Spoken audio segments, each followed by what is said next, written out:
আমি সবসময় অন্যের সুখের মাপকাঠিতে নিজেকে মাপি, তাই তো আজ নিজের চোখেই আমি অসুখী।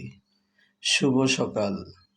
আজ ৮ মার্চ ২০২৬ বাংলা ২৩ ফাল্গুন ১৪৩২ বঙ্গাব্দ, আরবি ১৮ রমজান ১৪৪৭ হিজরি, বছরের ৬৭তম দিন। ৮ মার্চ আন্তর্জাতিক নারী দিবস।